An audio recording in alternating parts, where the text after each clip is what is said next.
Over here. It's time for below grade level. Get out your magnifying glass. We've got a mystery to solve. Hello and welcome to Below Grade Level, the show where we take the books that we read as kids and read them as adults and ruin them. I'm one of your hosts, Jonathan Eaton. With me as always is Bekah Eaton. Hello. And Chris Zaleski. Present. And we have a special guest today. First time on the podcast, Matt Bacher. I just realized that's Matt's not your first name, and I meant to ask ahead of time, but you just realized that? No. I knew that before, but I just realized that I didn't ask. We don't need you. his full government name. But his first name is awesome. Oh, what is it? It's Lothar.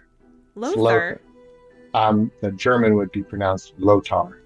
Oh, I'm named after my grandfather, Aw. who was Lothar Bacher without any middle name. And I have your... So not a space here. ghost villain? I can't actually comment on that. He can't confirm or deny. I cannot confirm or deny. You made a card game that was how I knew your first name wasn't Matt, because it's a Yes. yeah. I made a card game, and when you are in game design, and you go by Matt. So I go by Matt in my day-to-day life, but I had an alternative of going by a name that sounded like I was some sort of strange, unique European guy. That gives you a lot of clout Yeah. in the game design community. So I put Lothar Matt Bacher on the box. Also, it's my name, and I am proud You're of my allowed to name. use it. Yeah. You don't have I'm to have allowed a to use reason. it. Yeah. I don't have to justify it to you people. You don't have to But hide no, away. seriously, there's a thing where like, game designer, you have to have a cool name. If I was an actor, I wouldn't just be Matt Bacher. That's true. Maybe Yeah. I do L Matt Bacher a lot. Yeah. That sounds People fancy. get weirded out by the Yeah. names. People actually genuinely get like confused and weirded out. And like, who are you? What are you? What? People Yeah. are Aren't very you smart carrying all an the time. axe? as a species. I had an HR person once say to me, "Why are you named that?" Why? I didn't do it. I didn't Get name your myself. parents on the phone. Hey, can you do something about your name? I don't like it. Yeah, it was very just like unduly harsh. Yeah. He's like, okay. That's crazy that it also came from an I'm not HR in charge. person. Yeah. That's This usually what, specifically was the person who was in charge of HR. yeah. Like, who do I talk to about how weird you're being? I had one of my old terrible jobs. The person who was in charge of HR was also one of the SVPs and BFFs with the CEO, and it was just There's a lot of acronyms, man. It was I know. Sorry, I'm in the government now. That's where you learn They're getting BFF. That's where I learned BFF. They're doing Yeah. scuba license and But it was a really toxic workplace, Racers. and it was the type of thing where it's like I would love to report all of what I'm seeing and experiencing to HR, but I can't because HR is also the main problem. Yeah. Whoops. But anyway, welcome to the show. thank you for having me. I'm excited to be here. Thank you for coming. I said to Bekah earlier that I was going to give you shit about being a guest on our podcast because you have given me so much shit about hosting podcasts. So, Oh man, I finally have got you. mileage. I've just been making fun of it all week leading up to this. Getting mentally prepared. Especially working with Kata and Dave, it's just Yeah. I'm 34 and I'm a white man, so I have to go be on a podcast. I'm not 40 yet. I don't have to have my own podcast. That's true. You're still Do I have just to a go on guest for a now. bunch of white people's podcasts? Yeah. Yeah. Hey, at least we're not talking about movies, am I right? That's right. I already had 2 podcasts, this one and the other one, and as soon as I turned 40, I started 8 more. That's true. Yeah. That's dangerous. And they were all about let's see, beards and World War II and the Roman Empire and The Roman and Empire meat. is a big one. One's yeah. just about one specific battle in World War II. Amateur history, big on amateur history. Speculative history, big on speculative. Well, what if that's not what happened? Yeah. But what if the Nazis won?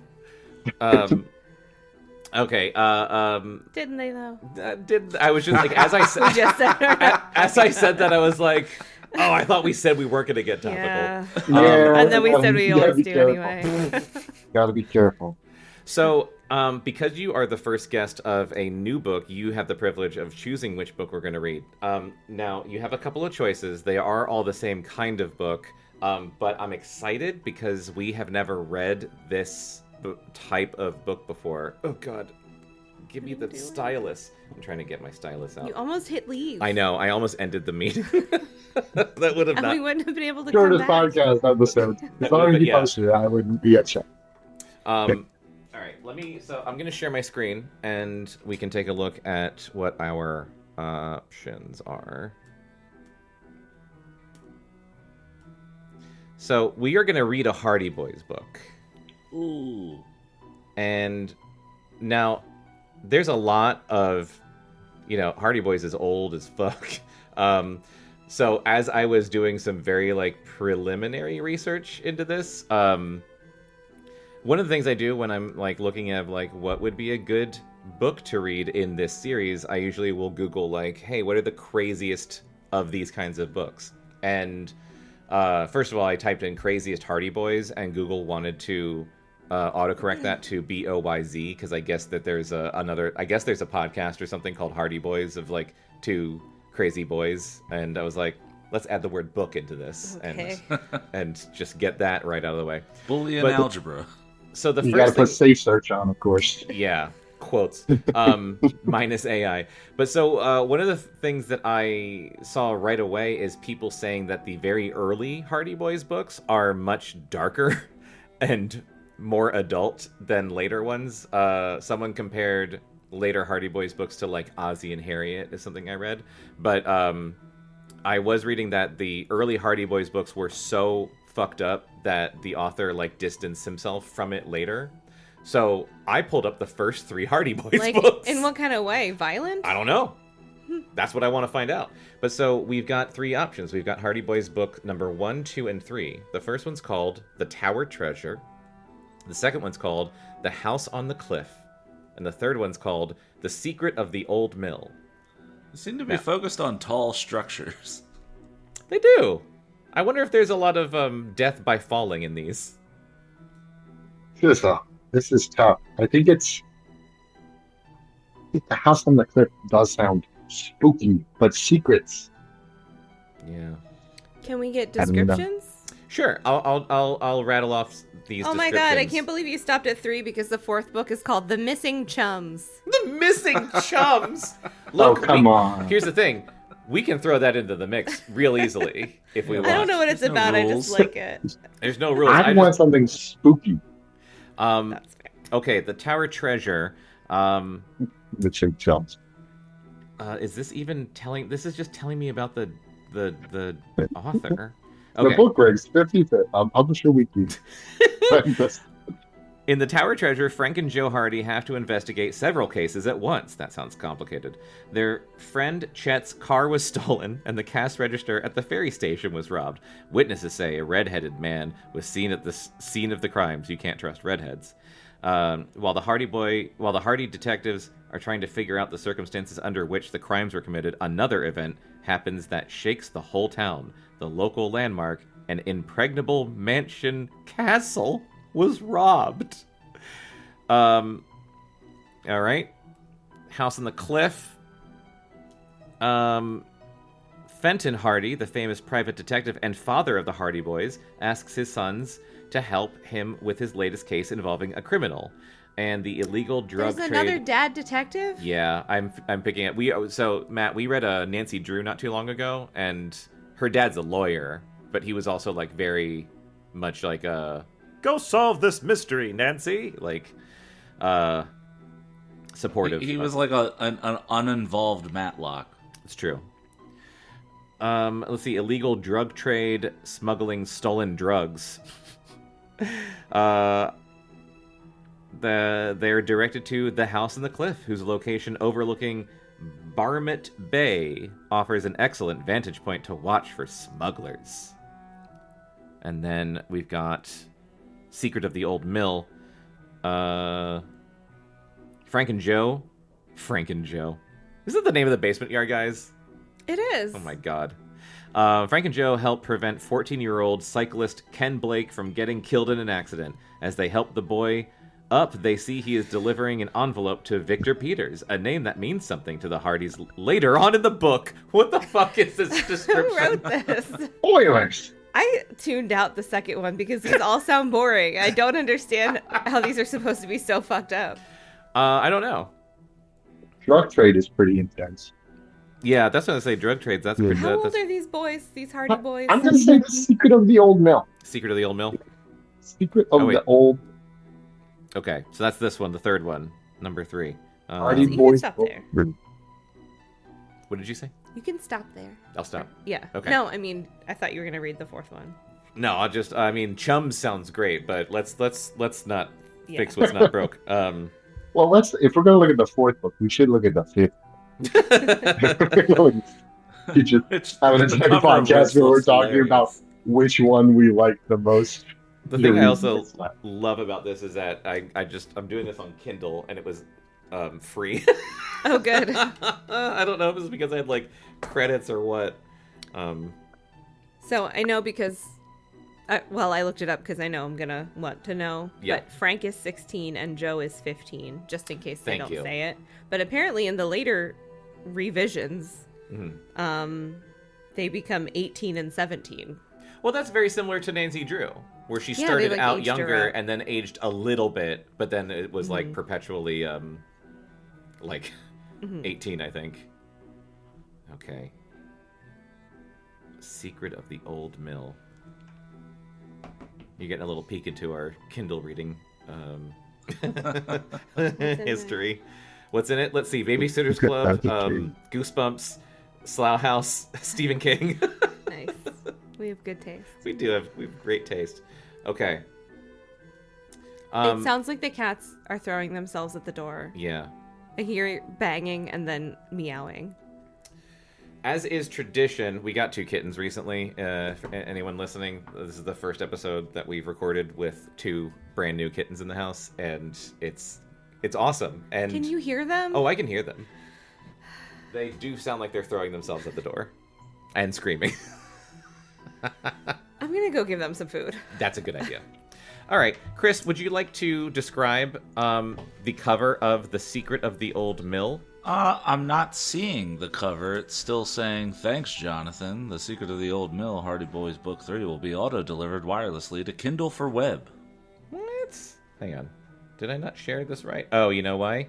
Because I shared the wrong screen. That's why. Oh, you dumb bitch. I'm so sorry. I'm so sorry. The Secret of the Old Mill by Franklin great. W. Dixon.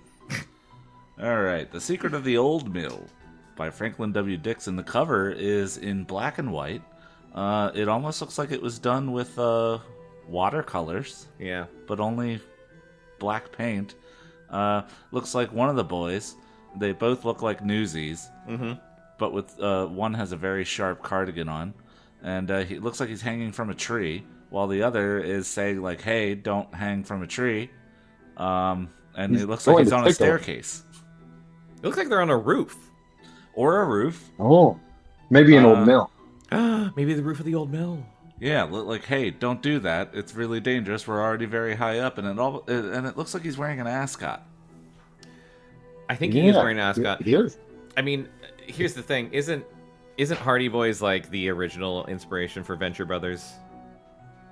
Well, it was Kinda. always Johnny Quest, but those 2 specific characters, yeah, it was Hardy Yeah. Boys. Yeah. All right. I do like that cardigan. Looks pretty comfy. Good. Here, check out that. It'd be cardigan. hard to swing. It's not a good swinging cardigan. Swinging from that tree branch. It would No, be he's like not. coming out of your pants. Yeah, he's not dressed to swing on a branch. Neither of them Right. are. That's why the other one's trying to tickle him so that he'll come back. To be honest, neither Get of down them. here. Get Neither of over them are here. dressed to be on a roof. Yeah. All right, let's get into it. Oh, is this? Let's see. When was this made? When was this written? 19. I think it was 1927. 1927? That's when the series started. Yama. Damn. So this is the other thing I want to know. Like, this was revised, but I wonder if this is the original version. I don't know. It's spoiler alert. I don't want to read spoiler alert. I don't want to read any of this. All right, chapter 1. A narrow escape. Wonder what mystery Dad's working on now, Joe Hardy asked. I'm 100% going to do Venture Brothers voices. That's obviously what I'm doing. That makes sense. His brother Frank looked eagerly down at the platform of the Bayport railroad station. It must be a very important case, the way Dad dashed off to Detroit. We'll know in a few minutes. Joe looked at his watch impatiently. Train's late. Both boys were wondering, too, about a certain surprise their father had hinted might be ready for them upon his return. Waiting with Frank and Joe for Mr. Hardy's arrival was their best friend, Chet Morton. Chet.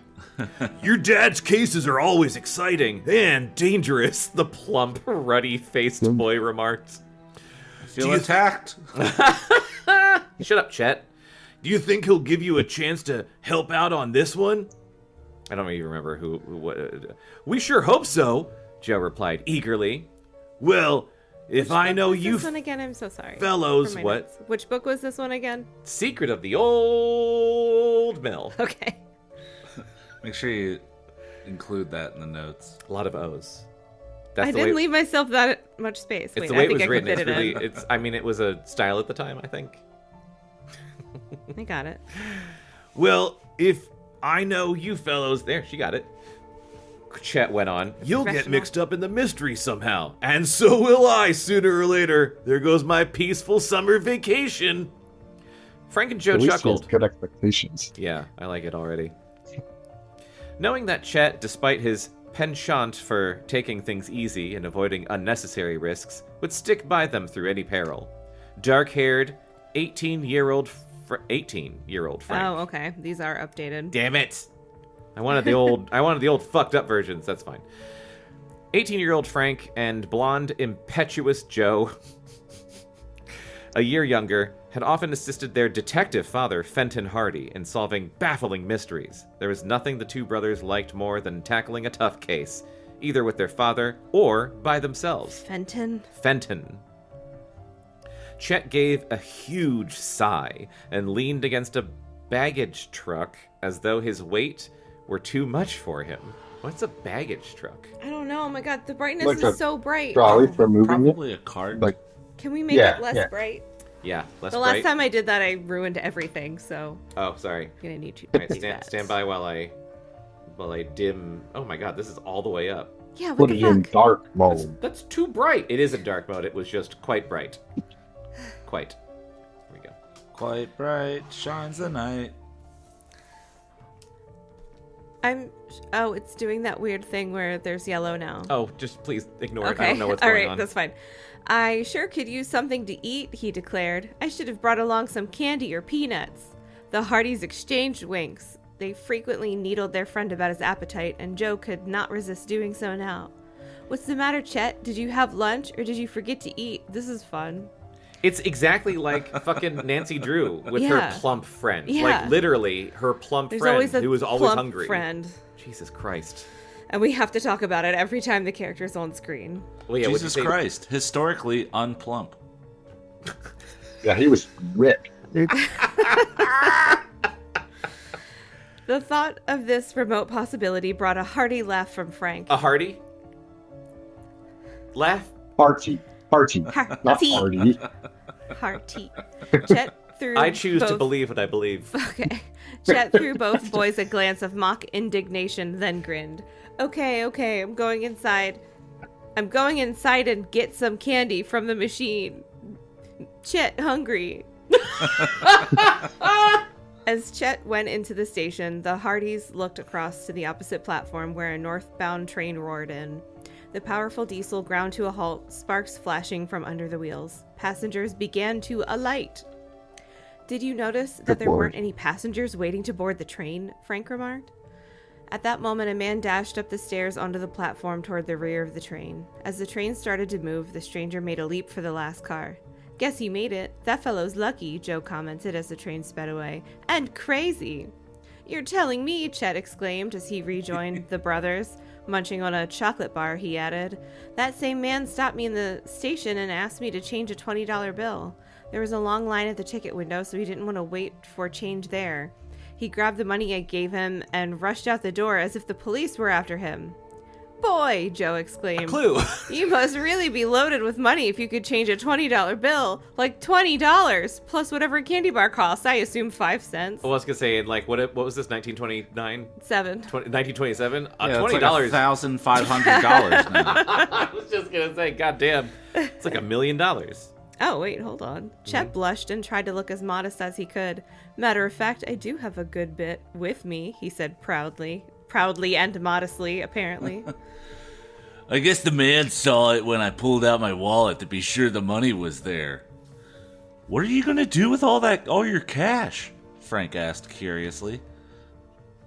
Start a mint of your own? Now, don't be funny, Frank Hardy, Chet retorted. You must have noticed that for a long time I haven't been spending much. I've been saving like mad to buy a special scientific instrument. After your dad arrives, I'm gonna pick it up. What? A microscope? What kind of hobby are you latching onto this time, Chet? Frank asked, grinning. From past experience, Frank and Joe knew that their friend's interest in his new hobby would only last until another hobby captured his fancy. Oh, he has ADHD. Oh, the poor boy. He'll I never don't know. think that New existed friend. yet. I was going to say, he'll never know in his lifetime. Yeah, This is different, Chet insisted. they are mean friends. Yeah. I'm going to the scientific specialties store and buy a twin-lensed, high-powered microscope and an illuminator to go with it. I was right. I'm just going to bounce back and forth between the Venture Brothers voices and not care who is actually speaking. It doesn't matter. I was trying to think who would be microscope. who, but I guess Dean would be the calm one, and Hank would be the dumb blonde one. Yeah, but I don't know their personalities enough yet to know which one's Dean and which one's... They're both Oh. me. Well, They're both Joe me is to blonde Chet. and impetuous. They're both catty bitches. So they're both Hank. Yeah. Hey, fat soul. What are you gonna Speaking of do? catty. Start some sort of new hobby? You never do anything right. You piece of You shit. don't waste your money, idiot. You sure have a lot of money. You don't deserve to have that money. We deserve to have it. A microscope? Joe exclaimed. What are you going to do with it? Hunt for the answers to school exams?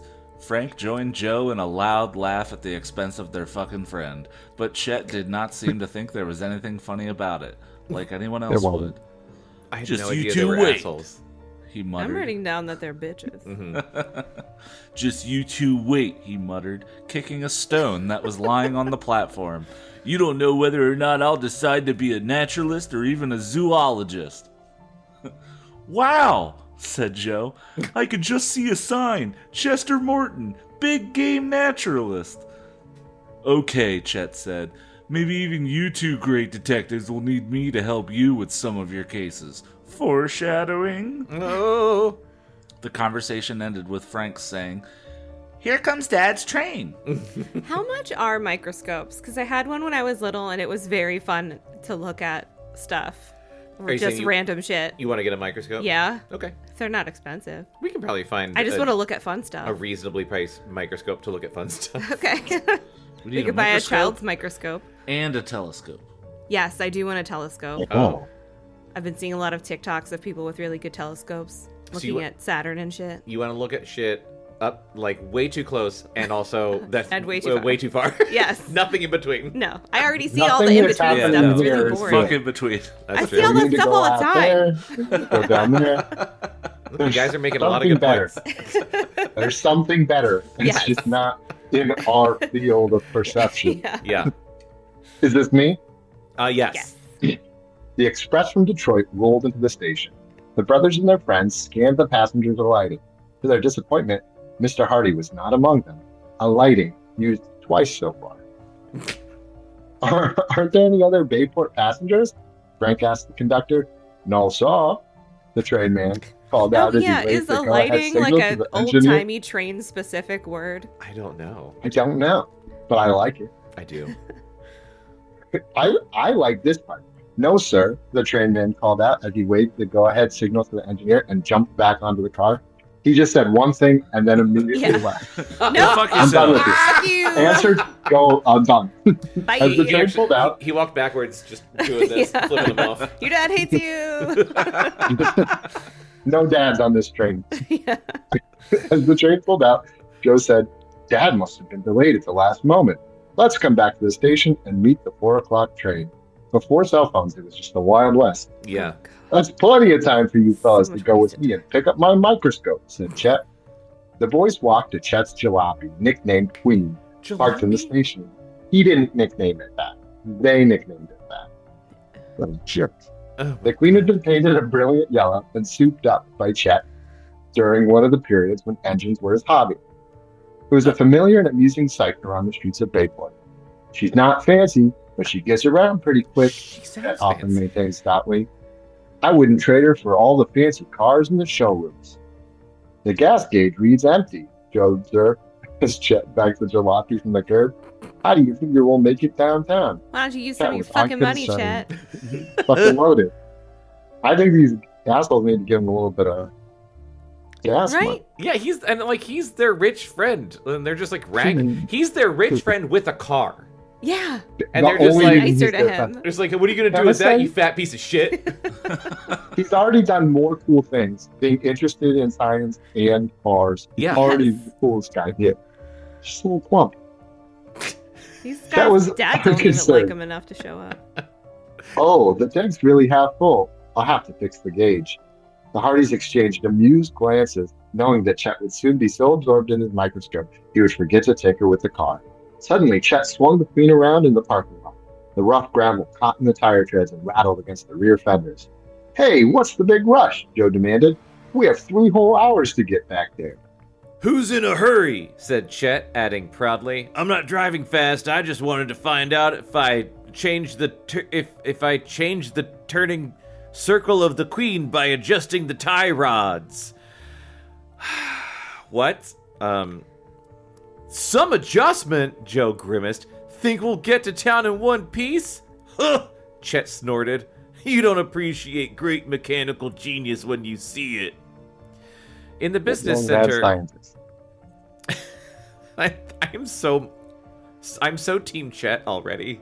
Yeah. Yeah, let's do the Chet book. Is there a Hardy Boy 6 of Yeah, Chet's secret? yeah. Is there a Who was is there the a Chet Chet plump Iron saga? Man? Who was the plump friend from Nancy Drew? Because she was also great. I don't remember. We Did should you have like? consider hooking them up.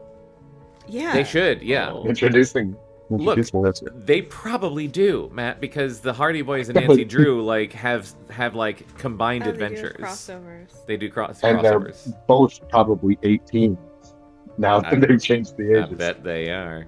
Wait, so if Chet? Wait, did they say Chet was 18, or is Chet? They did not It say. didn't mention Chet. It said Frank is 18 and Joe is 17. I like is Chet? Chet feels like he's 30 because he's like He might Just be. an interesting he's got teenager. but he's got a bunch of money and a car. He's Shit. their cool older He's the- friend that drives them around. You didn't have one? Buys them beer. I had one, but he wasn't cool. But I did. yeah. I Okay, did. so that's how they feel about Chet. The Ah. way you felt about your older friend is the way they I feel had a about cool Chet. older friend with a Shit. car who drove her dad's Camaro, and that was very fun to That ride sounds around cool. Not bad. Not bad. in. Yeah, but we were giant nerds, so we'd like go drive it to the movies and watch Star Wars. That sounds awesome. I love that.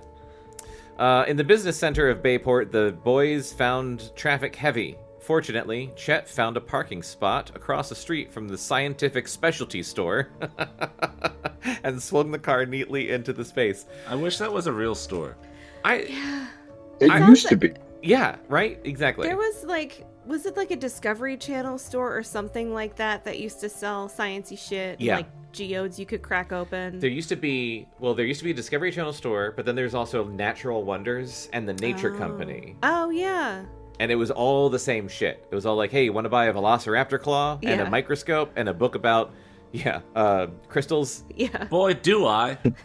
Yeah, that shit. Man, do you ever think about sometimes how good we had it in the 90s? Not to be like rose-tinted glasses, but like, shit. I mean, the stuff I didn't think I would miss, Yes. like brick and mortar We had stores. pretty good. Because when you could start really buying stuff online, it was amazing. And now I'm like, God, I wish I could just go look at this in a store. Right, seriously. Well, Like 'cause most people our age, I think back to that time and I'm just like, oh man, if only I had the money I have now then as a child. I would have bought a lot of As a dinosaur child. parts. If I could afford to pay a mortgage as a child, it would have been different. I'm just thinking what I would have bought as a child. How House. young are we talking here? If you had the money you had now as a child, Yeah. let's pick an age. Let's say 12. I think I just like books and The Sims. I don't think I was still playing with my microscope at that point. There was Let's go more innocent. 8. 8. Okay, Probably 8. Barbie dolls. Barbies. I'm like dinosaurs for sure. Just like not, but like when Jurassic Park came out, it was just like, oh, now you can buy amber and like dinosaur bones and shit. Yeah. Yeah. It's like, oh wait, you mean I don't have to go find my own cool rocks? I could just buy them? What I wish. Save yourself lots of time. So much time. My mom used to yell at me like, stop I'm an inside boy bringing now. rocks home. I don't want to be an outside child. I have enough money that I'm an indoor child now. Yes. That is how I feel now, actually. Yeah. I think that's Specialty why I rocks was online. an outdoor child for so long. Is because I didn't have money to be indoors. Yeah. Gouging, Just digging around on the ground. Yeah. looking for coins. Yeah. If I had the money I have now in like 1998 specifically is what I'm thinking, because that's when I would go to the mall and just basically live between Electronics Boutique and Another Universe, which were across from each other. They were Another just, like, right Universe there. was a great store. I know that I like don't think I've ever heard of that. Full-size Predator statue in the window. full-size Predator in the window. That's all you need to know, Bekah.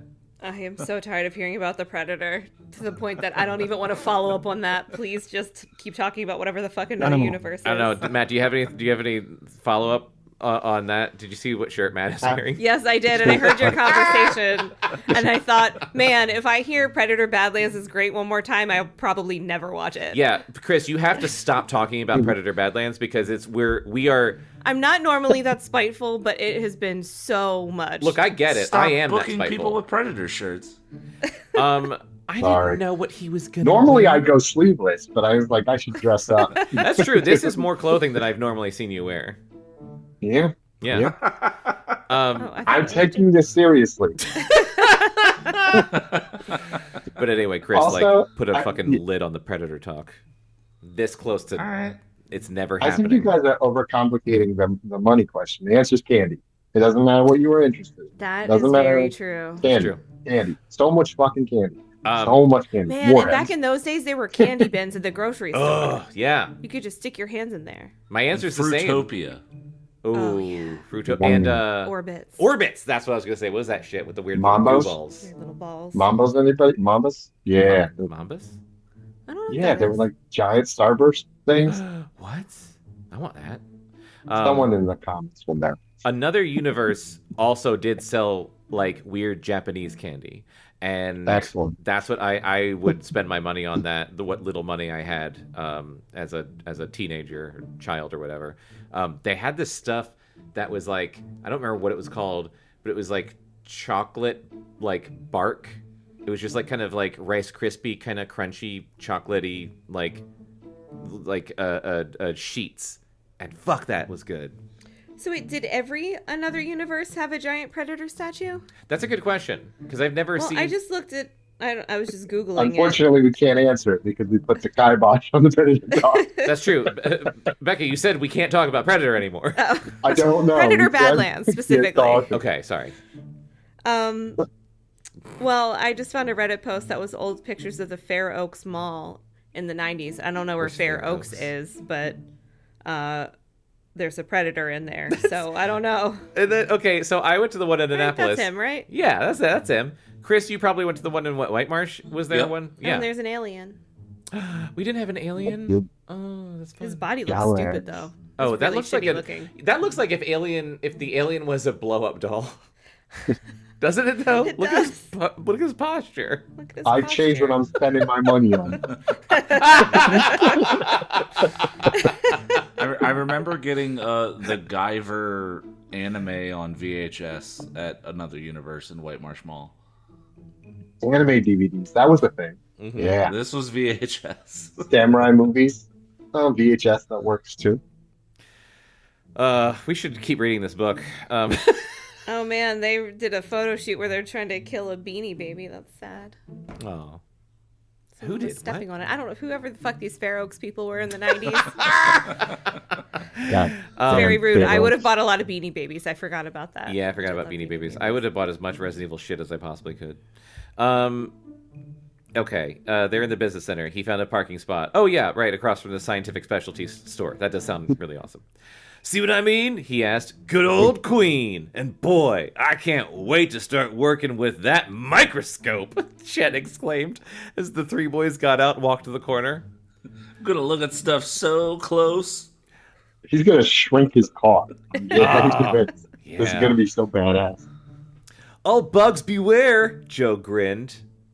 You ought to be a whiz in science class next year, Frank said while they waited for the light to change. When it flashed green, the trio started across the street.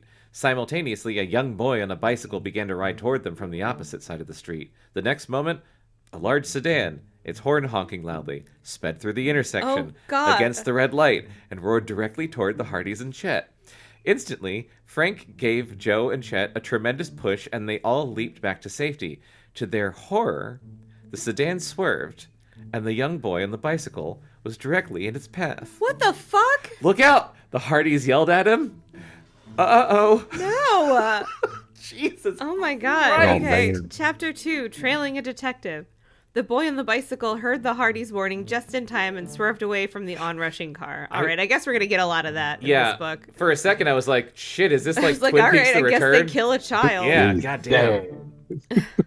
He skidded and ran up against the curb. The momentum carried the boy over the handlebars. He landed in a sitting position on the pavement looking dazed, like a cartoon character. Yes, please. That driver must be out of his head, Joe yelled as he, Frank, and Chet dashed over to the boy. The sedan continued its erratic path and finally, with brakes squealing and horn blaring, slammed into the curb. It had barely missed a parked car. By now, the Hardys and Chet had reached the boy. He was still seated on the sidewalk, holding his head, and probably his ass. Are you all right? Frank asked, bending down. The boy was about 14 years old, very thin and tall for his age. I think so. A grateful look came into the boy's clear brown eyes. Thanks for the warning, fellows. Woo, that was close. Frank and Joe helped him to his feet. A crowd had gathered, and the Hardys had a hard time keeping the onlookers back. John wasn't even here to hear that. Just then, the driver of the sedan made his way through the throng. He was a middle-aged man, and his face was ashen and drawn, like we all are in our middle age. I'm sorry, my brakes wouldn't hold. Are you fellows all right? The driver was frantic with worry. It happened so fast, I just couldn't stop. In that case, you're lucky no one was hurt, Frank said calmly. But bitchily. The Hardys. I don't know what to write down. Like, I know I always have this problem, but, like, does this matter? Yeah, probably not. A boy didn't get hit by a car. Yeah. Yeah, don't write that down. Yeah. I don't think the Hardys deserve credit for saving this kid. Both the synopsis and the boy himself were like, thanks. Like, thanks, fellows. Yeah. Thanks, fellows. You saved a life today. He just said, watch out. Like, he's riding his bike. What is he, looking at a cell phone? It's Right. 1920s. So, There's like, nothing else to look at he's, but your and surroundings. there's a car directly in front of him. There's 4 cars in the whole town. Yeah. I might be off on the timing that this took place. In the 20s? I was going to say, this is 1927, way before Ralph Nader, so shit was dangerous. The The Hardys one that saw. made us wear seatbelts. Yeah. The I'm Hardys saying saw. that like I don't like seatbelts. I'm sorry. I love seatbelts. Bastard. Bastard. Yeah. I Fucking am asshole. always wearing a Here she seatbelt. goes again on her anti-seatbelt. Am I getting political? Good old Bekah. Hates Predator and seatbelts. The Hardys saw a familiar uniformed figure push through the crowd toward them. All right now, what's going on? He demanded. Yes. He was Officer Roberts, a member of the Oh, local Robert. police department and an old friend of the Hardys. Matt, every cop is Irish, just so you know. The driver of the car started to explain, but by this time he had become so confused, his statements were incoherent. All right, now what happened here, Frank? Officer Roberts asked. Frank assured him no one was hurt and said that apparently the mishap had been entirely accidental, and the only damage was to the boy's bicycle. Oh. Or bicycle, I should say. Yeah. The front wheel spokes were bent, and some of the paint was scratched off the fender. This was at a time when What the bikes fuck? had fenders. It's a tornado warning. Extreme weather. God. God, my heart. Oh, right already. The car driver, which Hold is on. a phrase. Everyone close. Everyone. Did Deal everyone with your did, notification. did you guys get that too? Yeah. Yeah. Good lord. Even on silent alerts come through, and I didn't get any. Well, Wow. good for We you. can't save everybody from the tornado. Yeah. It's just specifically where you guys live. Is it because it was 80 today and it's gonna snow 2 inches tomorrow? Probably. Don't say that. It's not gonna stick, but Manifest. All All right. Yeah. Toy. What happened, Frank? Frank assured him no one was hurt and said that apparently the mishap had been entirely accidental and the only damage was to the boy's bicycle. The front wheel spokes were bent and some of the paint was scratched off the fender. The car driver, somewhat calmer now, insisted upon giving the boy $5 toward repairs, a lot which of in money. modern money is $150. I'll phone for a tow truck, Joe offered, and hurried off to make the call while Officer Roberts got the traffic moving again. After the garage truck had left with the sedan and the crowd had dispersed, the boy with the bicycle gave a sudden gasp. My envelope! He cried out. Where is it? The Hardys and Chet looked around. Joe was the first to spot a large manila envelope, which I don't know why manila was capitalized, in the street near Well, the it's curb. from Manila. Straight from Manila. My Italian envelope. He stepped out and picked it up. Is this yours? Yes, I was afraid it was lost. As Joe handed over the heavy sealed envelope, he noticed that it was addressed in bold printing to Mr. Victor Peters, Parker Building, and had confidential marked in the lower left-hand corner. The boy smiled as he took the envelope and mounted his bicycle. Thanks a lot for helping me, fellows. My name is Ken Blake. Okay. My name is Ken Blake, and I didn't actually need help from any of you jerks. When he was like, thanks for The helping me, last time fellas. you'll ever see me. My name's fellas. Ken Blake. Fuck you, Chet. The Hardys and Chet introduced themselves and asked Ken if he lived in Bayport. Not really, Ken answered slowly. I have a summer job near here. Oh, where are you working? Chet asked. Ken paused a moment before replying. At a place outside of town, he said finally. Although curious about Ken's apparent evasiveness, Frank changed the subject. He had been observing the bicycle with interest. Its handlebars were a different shape from most American models. The hand grips were much higher than the center post, and the whole effect was that of a deep U. That's a nifty bike, he said. What kind is it? Ken looked pleased. It was made in Belgium. Rides real smooth. Then he added, I'd better get back on the job now. I have several errands to do. So long, and thanks again. They modeled the Ken rode off- handlebars after Poirot's mustache. Jesus Christ. Is it like a chopper bicycle? It's Belgian. You wouldn't get it. I'm sorry, it's Belgian. It's made of chocolate. Yeah. He's like, I gotta go. I'm in the sun. It's This made thing's of melting. chocolate. Yeah.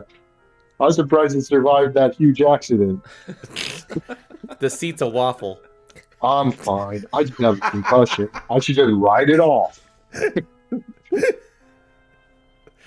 As Ken rode off, Joe murmured, funny, he's so secretive about where he lives and works. Frank agreed. I wonder why. He's like, I'm Ken Blake. But he's super secretive and evasive. He's a 14-year-old boy. He's confidential allowed to mail. not tell you where he lives. Excellent Ken point. Blake, that's Excellent all the point. information you're going to But he get. Nothing shouldn't- more than nothing But that's less. not a real name. That's Yeah. fake Yeah, name. that's very fake. Bill Clay. His real name? Blake Chet. Oh, shit. Frank agreed. I wondered why. Chet scoffed.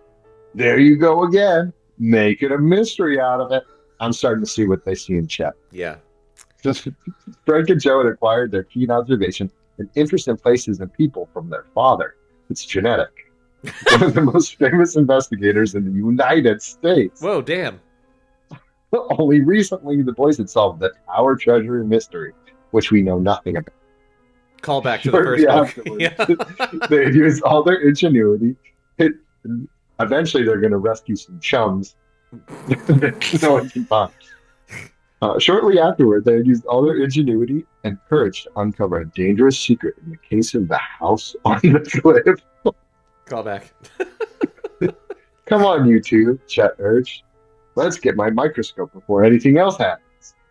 They had almost reached the scientific specialty store when Joe grabbed his brother's arm and pointed down to the street. Hey, he exclaimed. There's Oscar Smuff. What? What's he up to? What? Oscar Smuff. Smuff. That sounds dirty. It does. He does. Oh, It is. I can't wait to do It this is. guy's voice. The other boys looked and saw a short, stout man who was wearing a loud, checkered suit and a soft felt hat. That's makes awesome. sense. Chet guffawed. He acts as if he were stalking big game in Africa. Where's the lion? I think, Frank chuckled, our friend is trying to shadow someone. If he is, Chet said, how could anybody not know Oscar Smuff was following him? Oscar Smuff, the Hardy Boys knew, wanted to be a member of the Bayport Police Department. Say no more. I know I get it. I know exactly who this person I is. wasn't listening for a moment because I was looking up to see if were getting tornadoed. Yeah. Is Oscar a fellow teenager? Sounds like he's a man. Man. Okay, and what is he doing? Sounds like he wants to be a cop. But why are they looking at him? They just saw him. Okay. They noticed him. I think they They noticed saw him it. and they thought he was a clue. Well, and I think it's just like, oh, there goes Oscar Smuff. You know, that dumb piece of shit. Like, they just saw him. Couldn't pass the written exam. Okay, he wanted to be a member of the Bayport Police Department. He had read many books on crime detection, but though he tried hard, he was just not astute enough to do anything right. I should have kept reading that sentence. I'm writing he's too dumb. He's too dumb. The boys had encountered him several times while working on their own cases. Usually, Smuff's effort at detection had proved more hindrance than help, and at times actually laughable. Can't wait for him to get tangled Sounds up like in he's perfectly cut out to be a police officer. this. Like, why isn't this just a police officer? Yeah. Were they trying to You should be. protect the dignity of cops back then? There already was a police Loud officer. checkered suit. Yeah. It might be a Yeah. gay thing. Maybe they're not letting him because of that. It was a That's different true. time. Yeah. Let's see what happens, said Joe. What? What happens with what? Okay. In a second, the boys spotted the man Oscar Smuff was tailing. Oh, he literally is following someone. A tall, trimmed, well-dressed stranger. He carried a suitcase and strode along as though he was going someplace with a firm purpose in mind. The boys could hardly restrain their laughter as they watched Smuff's amateurish attempts to put into action what he had read about sleuthing. He's about as inconspicuous as an elephant, Chet observed. Smuff would run a few steps ahead of the stranger, then stop at a store window and pretend to be looking at the merchandise on display. Obviously, he was waiting for the man to pass him, but Smuff did not seem to care what kind of window he was looking in. Joe nudged Frank and Chet when Oscar Smuff paused before the painted-over windows of a vacant store. Wonder what he's supposed to be looking at, Chet remarked. I love the existence of Oscar Smuff. First of all, 10 out of 10 name, no notes. Yeah. I Okay. don't care for it. We'll get ready to read it a lot. Smuff hurried on, then suddenly stopped again. He took off his jacket, threw it over his arm, and put on a pair of horn-rimmed glasses. Get a load of his tactics now, Joe laughed. He's trying to change his appearance. Frank chuckled. Oscar's been studying about how to tail, but he needs a lot more practice. God, they're bitchy. They're so bitchy. He probably suspects the man has contraband in his suitcase, Joe guessed, grinning. I almost want to change their voices from, like, the Venture Brothers to just, like bitchy girls. Yeah. The tall They're stranger... mean girls. Yeah. They are mean girls. They're mean girls, yeah. The tall Hardy stranger boys are suddenly mean. turned and looked back at Smuff. The would-be detective had ducked into a doorway and was peering out like a child playing hide-and-seek. For a moment, Smuff and the stranger stared at each other. So, are the Hardy Boys and Chet just standing there watching Yes. someone... Don't Yes. they have to meet their dad? They've got to get the microscope first. yeah. It's just, I'm stressed out. Yeah. They've I'm got stressed 3 hours. yeah. Yeah, we're on, like, plot C at this point. Yeah. For a moment, Smuff and the stranger stared at each other, which is hilarious. The man shrugged as though puzzled about what was going on, then continued walking. Smuff kept up his comical efforts to shadow his quarry, unaware that the boys were following him. I'm picturing him taking, like, really big steps on his tiptoes. Yes. You know what I'm also picturing? Just because this is, like, old-timey and they seem to be in some sort of, like, downtown town square situation, I'm just picturing that back lot that they use for everything, like Gilmore Girls and Back to the Future. And it's just, like, it's just that area that's, like, a big, wide-open whatever, and they're just, like, watching all this shit happen. Yeah. I also Well, that's imagine where the he's the type science that... store is. I imagine he's the type that would ask the person he's tailing, like, do you mind slowing down? Near the end of the block, the man turned into a small variety store, and Smuff scurried in after him. They had a lot of stores back then. Yeah, I just want to... don't have stores anymore. God, I want to go to a variety store. I know. I want to look at variety. Come on, said Joe to Frank and Chet. This is too good to miss. The boys followed. Oscar Smuff was standing behind a display of large red balloons.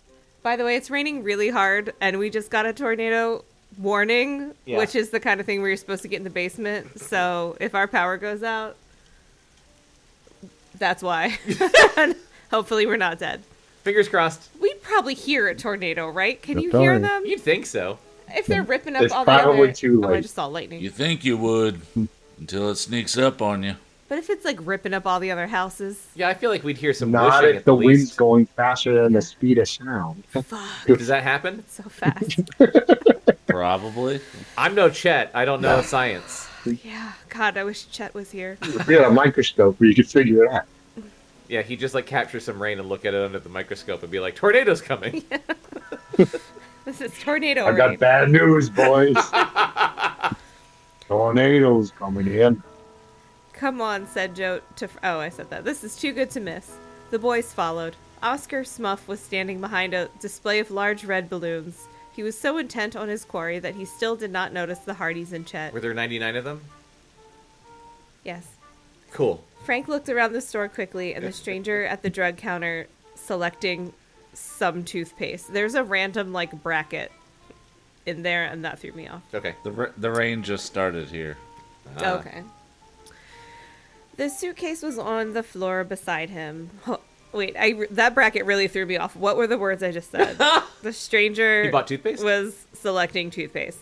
The suitcase was on the toothpaste. floor beside him. As they watched, the man picked up the toothpaste and his bag and went to the front checkout counter. He took out a bill and gave it to the woman cashier. I can't believe they let her work there. You'd think it would just be assumed by the word cashier. They didn't say No, secretary, it was a Chris. special detail. Immediately, Smuff went into action. He dashed from behind the balloons and across the front of the store. Elbowing several customers out of the way, he grasped the man by the arm and in a loud voice announced, "You're under arrest! Come with me!" My God, what? Or maybe this was before the time it was common women. Maybe they weren't allowed to be cashiers back then. Well, Yeah, the man just when had to did the check whole, them out. like, Rosie the Riveter start? Oh, like 40s. 40s, yeah. Oh, okay.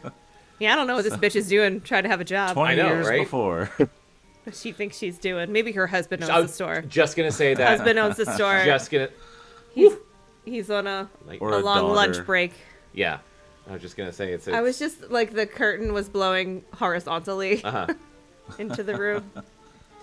The man looked at Oscar Smuff as though he were crazy. So did the woman cashier. Other people quickly crowded around. "What's the matter?" someone called out. The Hardys and Chet hurried forward as the man pulled his arm away from Smuff's grasp. Which, man, that was a struggle getting those two words out. Yeah, that's not good. And demanded angrily, "What's the meaning of this?" "You know very well what's the meaning of this," Smuff blustered, and voice. grabbed the man's arm again. "Now, miss," Smuff turned to the cashier, "let me see the bill this man just gave you." The woman was too surprised to refuse the request and handed the bill to the amateur detective. Smuff took the money. The Hardys stepped up and peered over his shoulder. The bill was a $5 one. Suddenly, the expression on Smuff's face changed to confusion and concern, because $5 at that time was worth $100. "Oh, 5, he stuttered. He dropped his hold on the man's arm and stared down at the floor. "Awfully sorry," he muttered. "It's been a mistake." Both the man and the cashier looked completely bewildered. The next moment, Smuff whirled and dashed from the store. The Hardys and Chet rushed after him. They were overwhelmed with curiosity as to what Smuff thought the man had done. The boys soon overtook the would-be detective. And beat the shit out of him. What the fuck are they doing? Well, they're also would-be detectives. okay, Like, you don't thank have you. a fucking job. Your dad's a detective. We haven't even seen him yet. That is exactly what I was going to say. They keep calling Smuff an amateur detective. Bitch, what do you think you are? Like, you're both Also, at amateur this age, detectives. they should have jobs. Yeah, the 14-year-old has a job. Right? Get a job. That's right. Stop. What's stop. up? Joe Riding on their demanded. daddy's cookies.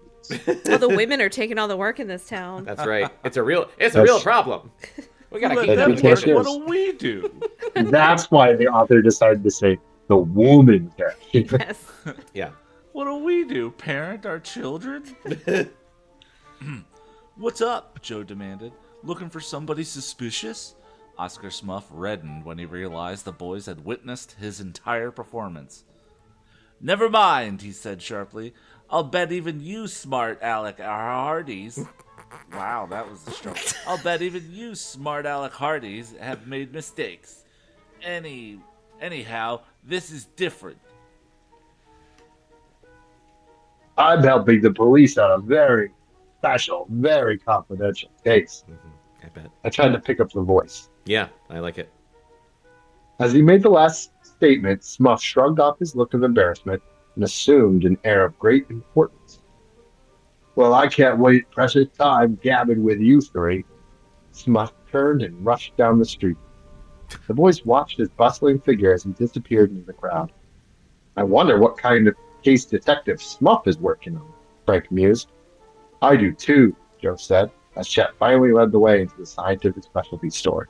Finally. Mr. Reed, yeah, we're 21 pages. Mr. Reed, the shop owner, stood behind the counter. He was a plump, pleasant man with a shock of white hair that stood erect on his head. Ew. That's a great image. I know, like a dollop of whipped cream. Like, Picturing like a rooster. I'd be disappointed Yes. if I went into a scientific store and they didn't look like that. that's Yeah. true. You You know look what? a little bit Reminds like me of, Einstein. if Yeah. Colonel Sanders, like half Colonel Sanders, half chicken. Yes. Yeah, Well, yeah, pleasant man with a shock of He white was hair. spliced with a chicken. Like a hybrid. yeah. I need to come through your microscope, Chet? He asked as he spoke. The man's head bobbed up and down. Because he's a and his white chicken. hair waved back and forth. What? As blown by the wind. Yes, sir, Mr. Reed, Chet said enthusiastically. My friends, Frank and Joe, are looking forward to trying out the microscope as much as I am. Joe smiled a little skeptically, but Frank agreed with his chum. Chet Chum. pulled out his wallet and emptied it of $10 and $20 bills. Jesus. 5,000. Here you are, Mr. Reed. I've been saving for a long time so I could get the best. And the best this is, Mr. Reed smiled. I'll get the microscope you want from the stockroom. The proprietor picked up the money and disappeared into the back of the store. While they waited, Chet pointed out the various instruments on display in the showcase. The Hardys were surprised at how much Chet had learned about microscopes and their use. How interesting. Also, that's weird to like take someone's money and then be like, now I'll go get your thing. Yeah. That's the opposite of how we do You it. can't have that big of a warehouse. How drug dealers do it. Oh, it's true. Microscope is code for... Bayport. Everyone knows everyone. Yeah. After waiting... Also, when you get fast food, you pay at the first window and you get it for the second one. All right. Okay. That makes Holdover sense. from KFC. After waiting 5 minutes, Chet grew impatient.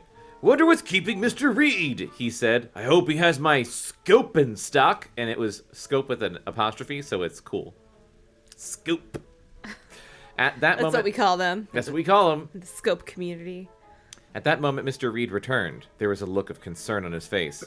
Don't tell me you haven't got the model, Chet groaned. Mr. Reed shook his head, like a sideways chicken. When he spoke, his voice was solemn.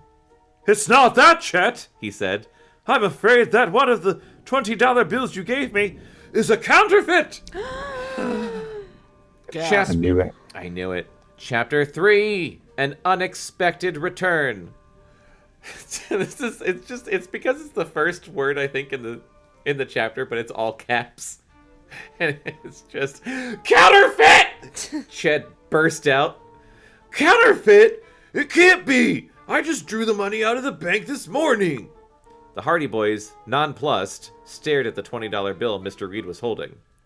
I'm sorry, Chet, Mr. Reed said sympathetically, but just a few days ago all their storekeepers in town were notified by the police to be on the lookout for fake 20s. Otherwise, I wouldn't have checked it. I can't understand, though, why the bank didn't detect it. Frank's mind raced. Wait a minute, he exclaimed. Chet, what about the man you made change for at the station? It did matter. This is what you get for helping strangers. Yeah. You don't get a microscope. You're right, Frank, Joe put in. He must have passed Chet the phony 20. You mean he gave it to me on purpose? Chet asked indignantly. It's possible, Aw, Frank so said. sweet. I know. Poor, sweet, stupid, plump Chet. It's possible, Frank said. Of course, it would be pretty hard to prove whether he did it intentionally or not. What did the man look like? Joe questioned Chet.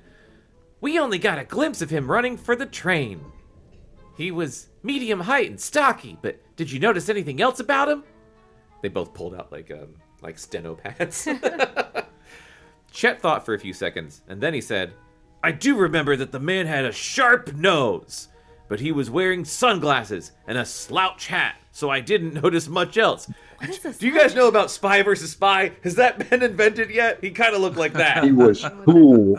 He looked awesome. Slouch hat. Oh, I don't know what that is. I don't know what Spy versus Spy is. You don't know Spy versus Spy? No, It's a big the You slouch got hat. Mad magazine. Isn't a slouch hat like a big wide brimmed hat that like covers your face basically? Like the Shadow wears. Like the Shadow. You know, like the Shadow that we're always talking about I'm on this fucking seeing, podcast. like, what looks like a That looks like an game hunter Australian type hat.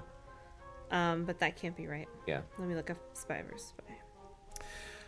The Hardy Boys. I'm just gonna call them the Hardy Boys. The Hardy Boys tried to fix a picture of the man in their minds. Meanwhile, they went. Meanwhile, Chet looked gloomily at So it's like a sun hat, but for a creepy man. Yes.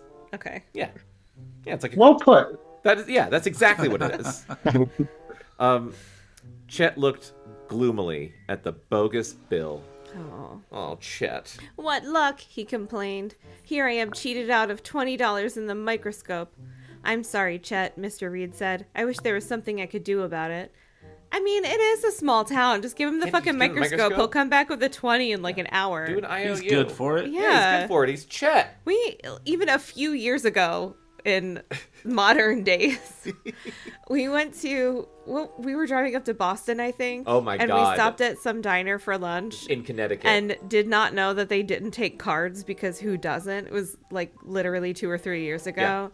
And they were like, well, we'll give you the bill and you can just send us money later. Yep.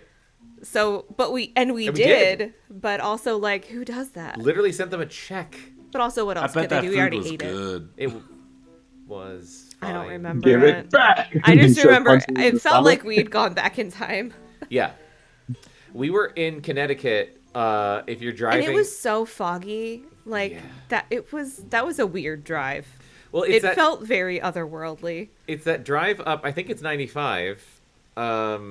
And I don't know if it's still technically like Jersey Turnpike, but it's just it's that weird fucking drive. Chris, I'm sure you know what I'm talking about.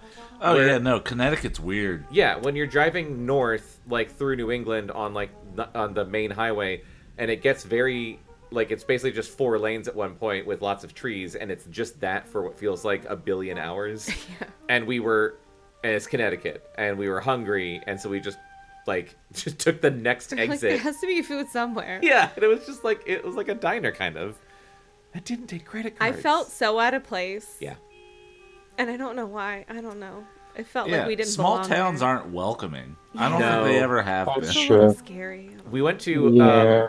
it was the same I think it was the same trip on our way back that we stopped in Sleepy Hollow because it doesn't matter why, but like we wound up with the ability. Was it a secret? No, it's just like our plane got canceled. It's not fun. It is. I don't know. I think it's funny. We literally had plane tickets that got canceled while we were about to walk out the door to go to the airport. Yeah. So then we were like, well, let's get in the fucking car then. Yeah, and we were going to Salem, so we were gonna fly up there and then I guess Like rent a car? rent a I don't car know or what we something. were I gonna can't remember do. what we were gonna do either. But yeah, we ended up just driving, but that like bit into our time a Yeah. lot because it's like 9 fucking hours. And then 9 hours versus like a 90-minute flight. but on our way back, because we were driving, I was like, you know what we could do? Because we'd always talked about doing like a Salem and Sleepy Hollow road trip because it's like, haha, spooky, New England. So like we'd already seen Salem, and it was the same distance on our way back if we just did a little detour and went to Sleepy Hollow in New York. We went to Sleepy Hollow, and it was not what I was expecting. It was very like rural small town vibes in not the best way. Yeah.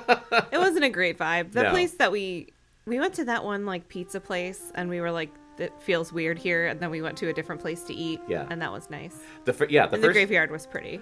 the graveyard was very cool, but like I remember But the townies felt unsafe. the townies, yeah. I looked up like what's a good place to eat in Sleepy Hollow, and it came up with the name that was like, here's this historic tavern, and it sounded very cool. So we went there, but it was a very small like sports bar. Like it wasn't. Yeah. It didn't feel like a historic tavern. It felt like a sports bar. They had like football on, and there was a guy. There's one dude there who was at the bar. Like, Oh, right. like grumpy because he'd gotten into a fight with his girlfriend, which we knew because he was talking about it, like to the bartender, and he looked and felt very angry. Yeah. And we were just like, He looked like he was waiting for someone to bump into his shoulder so he could just punch someone in the face. yeah, Why is this town so small? Why can't anyone bump into my shoulder? it's too sleepy here. I need to punch someone so I don't go home and punch my girlfriend. Yeah, bad vibes. Bad vibes. I should move to alert solid. That wasn't that funny, Jonathan. It was, you know what it was, Chris? I was drinking and it was unexpected, so I almost spit my drink out. Oh my god. Where even am I? I don't know. I'm sorry, Chet, Mr. Reed said. I wish there was something I could do about it. Don't worry, Chet, said Joe. You'll get the microscope anyway. He turned to his brother. How much money do you have with you? He asked. I have $5.50. Frank emptied his pockets, but all he had was $3 in change and bills. We'll lend you what we have, Joe offered. $8.50. Is that $20 fucking dollars, guys? Yeah, detect that, idiots. Although Chet protested, the Hardys insisted, and Mr. Reed added, You can take the microscope along and pay me the balance when you can. Frank and Joe put their money on the counter while Mr. Reed went to wrap the instrument of science. Thanks. Do you want this gift wrap? You're real pals, Chet said gratefully. When the store owner returned with the package, Chet said, I'll go right down to Dad's office and borrow the balance. We'll get back here later this afternoon. Thanks very much, Mr. Reed. The boys were about to leave when Frank had a sudden thought. Mr. Reed, would you let us borrow that counterfeit bill for some close study? We'll be sure to turn it over to Chief Colleague. Swell idea, Joe said. The proprietor, who was familiar with the Hardys' reputation as sleuths, readily assented. I feel like this isn't as hard to read as Nancy Drew, but it's not easy. It's not easy. I was also thinking, do you think they're going to look at it under the microscope? Oh my god, yes, of course they are. If they don't, I'm walking. Yes. Right? Seriously. God, all this build-up. Frank put the bill in his pocket and the boys left the store. They hurried back to Chet's car and drove to Mr. Morton's real estate office several blocks away. I'm just tired, I'm sorry. The office was on the Sorry, street is this level. book from 1927 boring you? No, I want to hear about the real estate office where his dad works. The office was on the street level of a small building. They entered and were greeted pleasantly by Mr. Morton's efficient secretary, Miss Benson. Finally, a job fit for a woman, am I right? See, that's why you didn't have to say woman secretary. That's right. Oh man, old times were horrible times. Mm-hmm. Anyway, hello boys. Enjoying your summer vacation?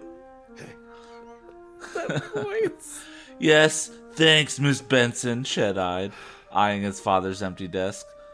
When will Dad be back? Your father's gone for the day, Chet, she replied. He decided to go home early. That's funny, Chet mused. Dad usually stays until 5 at least. Oh, he's having an affair. I was just going to say afternoon delight. We have time to drive out to the farm before we meet the train, Joe said. Let's go. What? The Morton farm was on the outskirts of Bayport. When Chet swung the car into the driveway, Joe noticed with pleasure that Iola, Chet's sister, was waving to them from the front porch. Dark-haired Iola, slim and vivacious, was Joe's favorite date. When they told her about the counterfeit bill, she exclaimed, "What a shame!" Joe agreed emphatically. And we'd sure like to get a lead on the man who passed it to Chet. Iola. Sounds as if you Hardys are in the mood for some sleuthing, Iola said with a twinkle in her eye. Also, you know what I think is What is interesting? happening? They used that same language in Nancy Drew that was like someone's favorite date. Oh, yeah. Is that a thing? like, You're just dating people, but like you're my favorite one. like it's They're very just talking. casual, yeah. Is I that just does think that it's mean funny to have heard favorite date twice. is it like STDs were a real problem. is it like you're not is that why in the olden times you had to ask someone to go steady because you'd be like, I don't want you dating anyone else? I guess. Like, Yeah. There's some more strange language coming up. Cool. So. stranger Was this, than I'm sorry, was this Joe's favorite date? I believe Yep. it was Joe's favorite Okay. date, and it's Chet's sister. Yeah, I got that part. So sounds as if you Hardys are in the mood for some sleuthing, Iola said with a twinkle in her eye. What's this about sleuthing? Asked attractive Mrs. Morton. Good lord. Oh, damn. As she came outside and joined the group. Oh my god. The boys quickly explained. Then Chet asked his mother, Is Dad around? Mrs. Morton smiled. He isn't here right now, Chet. He's attending to an important job. What does that mean? Chet looked disappointed until his sister giggled and said, Dad's not too far away. Iola winked at her mother and they both began to laugh. He's with his mistress. What the fuck is going on? Your father's important job is at his favorite fishing spot, Oh. Mrs. Morton told Chet. Fishing? Chet exclaimed. He never goes fishing during the week. Oh my god. Wow, this fucking book. Holy shit. He did this time, said I- Mrs. Morton. I wonder when we'll get to the old mill. I think that was a red herring. Yeah.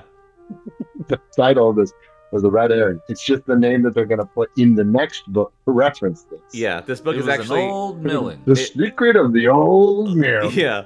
The secret is where it is and when does it show up in the book. Do you think they have meetings at the end of a mystery where they're just like, so like it's the mystery of, the mystery of, the mystery Yes. of. Because so They just far, get posted and How- then they come up with a name. how far into this? We're almost 20% into this book, and so far it has literally just been a series of errands. We need a name for the papers.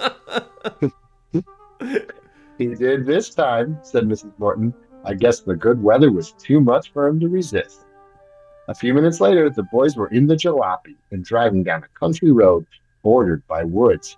A half-mile farther, Chet stopped and turned off the Queen's engine. The sound of rushing water could be heard. He's going to run out of gas, right? Oh, we know that, 100%. right? Yeah. The gas gauge doesn't work. Yeah. They're driving It's a whole Chekhov's gas gauge. Yeah, he doesn't know how much gas is in Exactly, right. And also, like, they're in this old-timey town where the buildings are like 400 miles apart. there. Yeah, So yeah. they're the town. It's Like the county. they've They've already- all over the county. Yeah, they've already driven out to the farm, which you know took like 40 minutes, and now they're driving even farther into like the woods. Also, can we bring back the name, like the word jalopy for cars? I love it. It'd be cool for like 2 weeks. And then we'd all be sick. Let's be honest. Yeah, maybe. This is the spot, Chet announced, and they started off through the woods. Vicious. Hmm. The boys soon came to a clear running stream and spotted Mr. Morton seated contentedly on the bank. He was leaning against a tree, holding his rod lightly between his knees and steadying it with his hands. Just as the boys called greeting to him, the line began to jerk, and almost immediately the rod bent till the tip was close to the water. Mr. Morton leaped to his feet and shouted, "Just a minute, fellows! I've hooked a Lulu!" Mr. Morton was an To what expert. now? Oh, Lulu. A Lulu. I have to say this all feels like metaphor for catching him in an act where he should have been alone.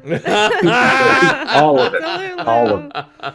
Clear running stream, contentedly on the bank. He's Mhm. holding the rod lightly between his knees and steadying it with his hand. Sure is. Mr. Morton was an expert. He is a master at baiting his hook. I was just gonna say. Mr. Morton was an expert. He let the fish take just enough line to bury the hook properly. Then he very gently breaks the reel with his thumb. This all sounds dirty now. It's so good. Oh, no. Then he had a cigarette. Look at that. So intent was Mr. Morton on his fishing, he was not aware that his son was now rushing down the slope towards him. Suddenly, Chet slipped on a moss-covered rock Oh, and fell forward. shit. He lost his grip on the box containing the microscope, No. and it flew toward the water. No. Joe, behind Chet, leaped forward and grabbed the box. Oh my god. What is he, Superman? Right. How did he jump in front of a chipping child? Does any of this Woo! matter? Chet Great question. exclaimed. Regaining his balance. Good work, Joe. Thanks a million. The three boys joined Mr. Morton, who was busily landing his catch, a fine small-mouthed black bass. He held up his fist for them to admire. Isn't it a beauty, boys? He said. You Terrific. almost ruined it. I know. Also, like, your son almost broke that microscope, and you're like, I don't give a shit. He doesn't care. Got a Lulu on He the caught line. a Lulu. Terrific, Dad, Chet replied, still out of breath from his near tumble. And I have something to show you. He unwrapped the package and held out the microscope. Mr. Morton put the fish in his creel, we all know what that is, then studied the instrument closely. It's a top-notch one, son, he declared, and just the model you wanted. Yes, Dad, only there's a slight problem connected with it. Oh, Mr. Morton chuckled good-naturedly. I should have known from the look on your face. You didn't have enough money after all. Well, how much do you need? That isn't all there is to it, Chet hastened to inform him and told about the counterfeit bill. Mr. Morton's face darkened. I hope we're not in for a flood of phony bills. Frank nodded. Especially since these are very clever imitations. Chet's father handed over $20 in small bills. Thanks, Dad. From now on, Chet, be careful about making change for strangers. That's the lesson of the book, I guess, Mr. Morton cautioned. I will, his son promised fervently. Getting cheated once is enough. Chet paid the Hardys the money they had lent him. Then he said to his father, I sure was surprised when Mother told me you were fishing in the middle of the week. Mr. Morton smiled broadly. I've been working hard the past year on the big sale of land to Elkton Controls. Just had to read it just to Not make sure writing that I it down. read all of that correctly. Don't He said, care. Does this man even have a name? Mr. Morton! I thought it was time. Mr. Morton keeps making me think of that Schoolhouse Rock song about Mr. Morton, and it's a really good song. No. It's about predicates. Predicates? What are those? I don't know. Oh, she likes predicates, but not predator. That's rich. A predicate is a child predator. Not a child predator, a predator child. Like a Predator who is a child. A young predator. Baby predators are called predicates. Yes. Not to be confused with Predator babies. not to be confused Predator with babies. human children who prey on people. Or predators with human children. Or I just want to get that clear. I want to get ahead of it. Have you ever seen a baby predator, though? It's like No. squirrels. You never see a baby squirrel. No, you don't. I feel like the closest we got was in the terrible Alien vs. Predator movie when a chest burster came out of a predator and it had little dreadlocks on. And I wish I was making that up. I That wish. sounds so I dumb. wish I was offensive. making that up. It was That cultural movie's terrible. appropriation. Yeah, it's fucking That's- bullshit. Saw that in the theaters. Me too. Saw both of them in the Bangers. theaters. Not good. Predicate. Fuck. Okay. Look it up later. It's a good song. Yeah, we'll watch it after this. I thought it was time to take an afternoon off and I thought it was time to take an afternoon off and do some thinking while the fish were nibbling my penis. Is that property in the back of the plant? Is that the property in the back of the plant they just finished building? Asked Frank like all children do. What the fuck? I guess it'll come back up, so I have to write something down. You know what this book doesn't have going for it that the Nancy Drew book did? What? Anything? A robot. Yeah. So what did he do? He sold some land or something? Who cares? He sold some property. Elkton. Elkton Control. controls. Elkton, Maryland.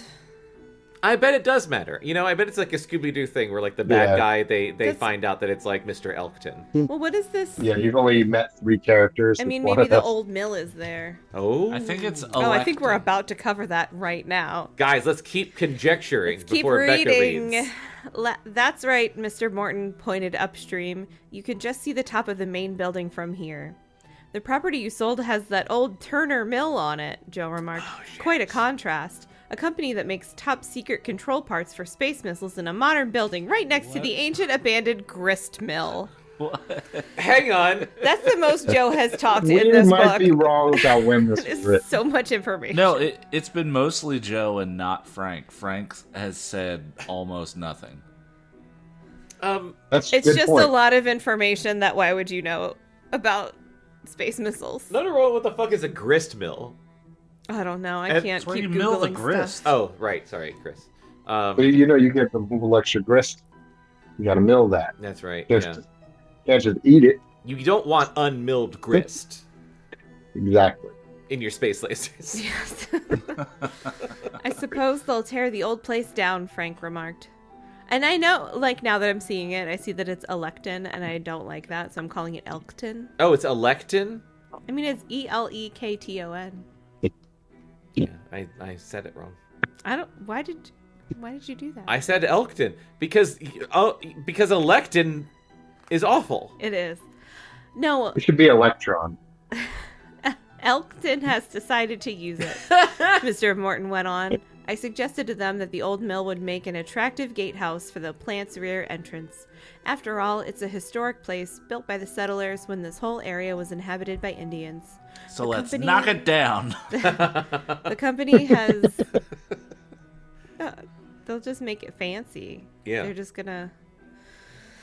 Whatever. The company has renovated the old mill a bit, restoring the old living quarters and adding modern facilities. Is someone living there? Joe asked with interest.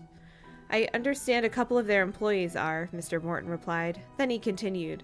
They've even repaired the wheel, so it's turning again. Hearing the rushing water and the grinding of the wheel's gear mechanism brought back memories to me. About the Indians, Dad? Chet joked hilariously. Good job. Good one, Chet. Not quite, son, his father smiled.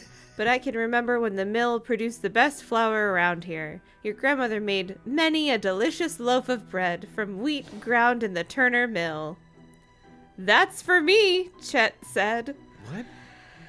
Everyone laughed, because I guess that was a joke, too. Okay. As Mr. Morton reminisced further about having seen the mill in full operation when he was a boy.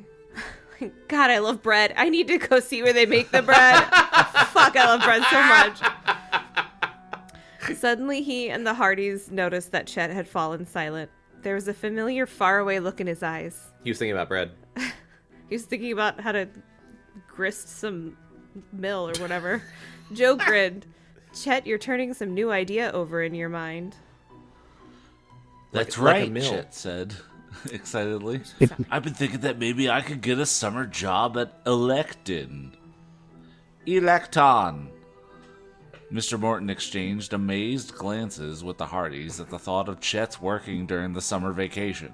But with growing enthusiasm, Chet went on. I could earn the $20 I owe you, Dad. Besides, if I'm going to be a scientist, I couldn't think of a better place to work. I could.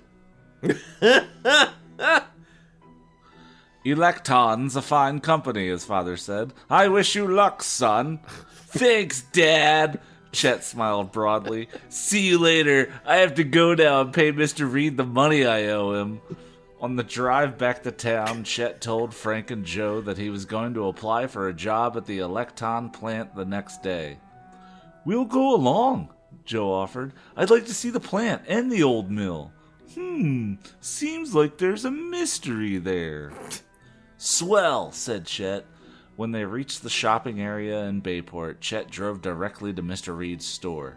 The three boys had just alighted from the parked car when Chet excitedly grabbed his friend's arms.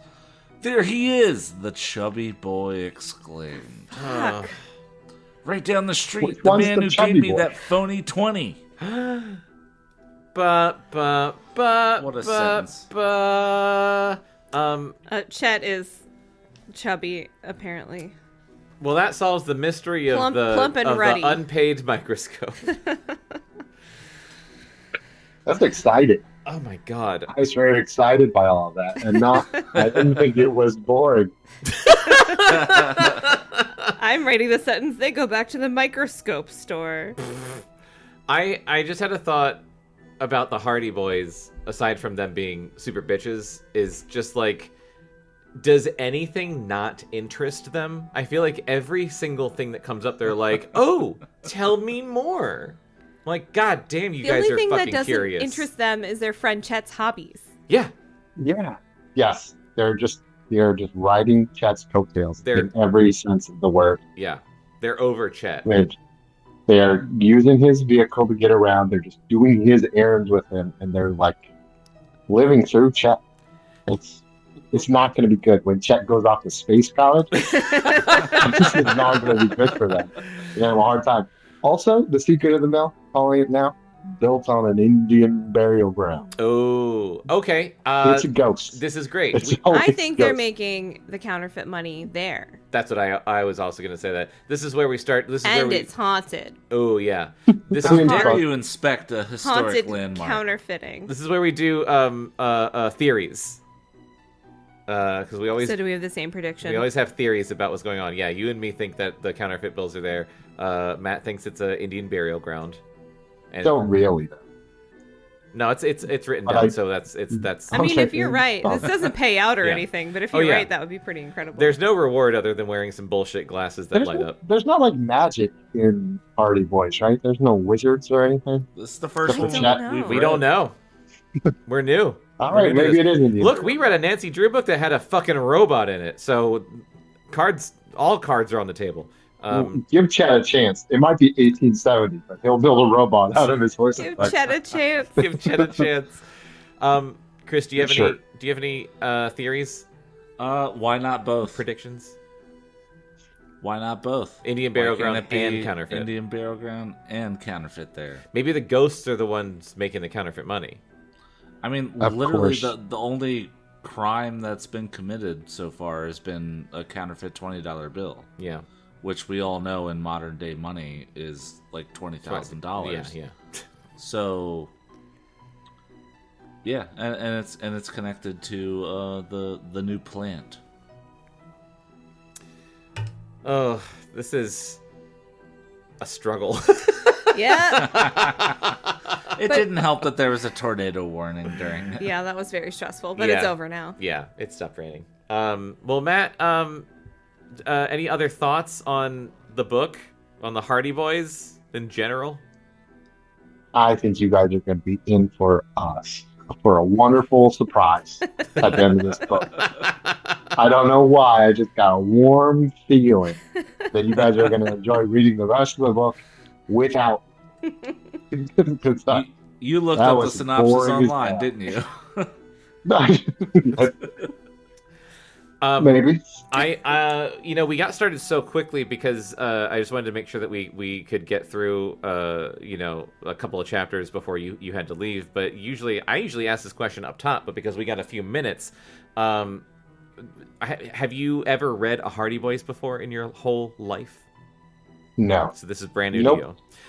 Brand new. What did you read when you were growing up? What was your go-to YA book? Or you might not have read it all, although you don't strike me as the type of person that didn't read as a kid. What shit were you yelled at for focusing on instead of important stuff? The Hobbit. The Hobbit, Lord of the Rings. Yep. And I, at a pretty young age, transitioned into Dungeons and Dragons manuals. And I spent a lot of time reading those. I was very focused on fantasy, high fantasy. Fantasy. Did you ever do any like Goosebumps or any of that kind of shit? I did a couple. But I was the youngest by a lot, and so I was really into being older than I was. Okay. So I liked Mice and Men. And The Time Machine. Those are the books I read in 5th grade. Mice and Men and The Time Machine. Some light reading. Very mature 9-year-old. I was very focused on being older than my age, but The Hobbit was a big one for me. Okay. I'm regardless of age, do you have like a favorite book series overall? I mean, The Lord of the Rings is really big. The Hobbit. I like the Dark Tower series, though I don't think it's perfect all the way through. If I had to pick one, it would probably be Lord of the Rings, which I would consider young adult fiction. I think that most young adults should read Lord of the Rings. I think there's a lot of good stuff in there. A lot of stuff that is surprisingly relevant to today. Like I think about responsibility, and that's a big theme right now, I think, for youth and adults. I'm reading The Hobbit right now. I only ever read it once before when I was in high school, I think. I never read it as a kid. But I read it before the first Lord of the Rings movie came out. I read that and then Fellowship of the Ring before the movie. So I read the books like before each movie came out. But I haven't read The Hobbit in it's been like well over 20 years, I guess. And it's shocking how how good it is for being basically a kid's book. Like it's really a kid's book, but it's so it's similar. I feel like in with Harry Potter for kids, where it's just like it's a kid's book, but there's really heavy important lessons to learn in it. Not to. I mean, also it was written in the 30s. Yeah, and I feel like stuff geared towards kids was not as fluffy. Yeah. But also, spoonful of sugar as Yeah. kids' books these days, I'm sure are. Yeah. But also, I feel like the best kids media doesn't speak down. Yes. To them. Yeah. Right. 100%. Yeah, absolutely. I mean, the narrator in The Hobbit, then the voice of the narrator comes through so much. Yeah. And it has so much joy and just depth to what's being described. And that's something that is not in a Hardy voice. No, you're right. Right. I was not getting that. No. There is you're right. There's a lot Look of how fat Chet is. Yeah. There's a lot of personality in in the narration of The Hobbit. There's yeah, there's just like a lot of like whimsy and personality, and every couple sentences I'm just like, oh, that's an interesting choice to make to like describe it like that. I'm like pleasantly surprised by this again. Yeah. Hardy Boys. I'm glad. That makes me really happy. Yeah. I love that book. I wish more people would read it. Yeah. And it's anecdotal, but I love that like the origin of the book was he started telling his son a bedtime story, and then his son started calling him out on inconsistencies in the story. So he wrote It's it like, down. no, you said the door was this color. It's this color. And like in his mind, he was like this little shit. He just started writing it all I'm gonna down. prove my son wrong. Yeah, that's incredible. I didn't know that part. That's wonderful. Yeah, it all started as a bedtime story for Christopher Tolkien. That's so funny. Well, the other thing I really like about that book, just the structure of it, is it's very episodic chapters. Yeah. Like, if you did like a series of it, like, I'm not a big fan of the movie. Yeah. Yeah. We No, don't need to same. go into that. But like if you did like a show, you could do each episode could very well be a chapter. Yeah. You would get a lot out. And you could go deep enough into each of those things. It's structured well for like sitting down and reading it to your kid. I cannot wait until my daughter's old enough for us to read that book. Yeah. That's awesome. Started with it a little bit. My go-to lullaby is the dwarf song that they sing in the first chapter. Yeah. And she just realized that it's actually in a book, and that it didn't like come from me. It's not That like you didn't make it a up. normal song. So, like, Well, my mom read the book to me and my sister when we were little. Yeah. And I haven't read it since then, and I really should. You should. Yeah. But yeah, she read The Hobbit to us, and then I don't know if we ever finished The Fellowship or if we just started reading the other ones and then they got a little too long and a little too deep for children. Mhm. But yeah, Yeah. it was a nice book to hear as a child. It is. And when I say I'm reading it, I've been listening to a lot of audiobooks lately because I have a huge commute now. So I've been listening to the audiobook, which is narrated by Andy Serkis, and it's fucking That's awesome. I've heard that one. crazy That's a good. good one. Like, yeah, he does. It's Andy Serkis, so he's fantastic, and he does very good voices, and it's very engaging.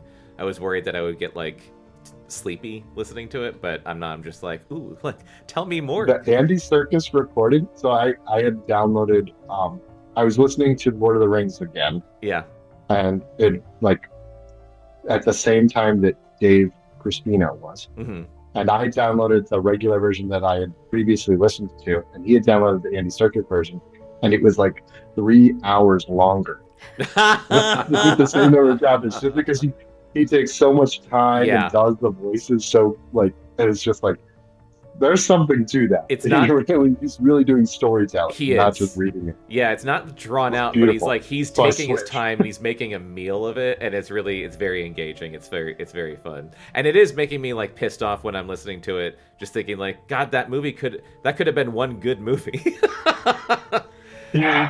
But whatever. Taking a book you could read in a day if you really wanted to. Yeah, And stretching it into three-hour long movie. it's just unnecessary. fully unnecessary. Yeah.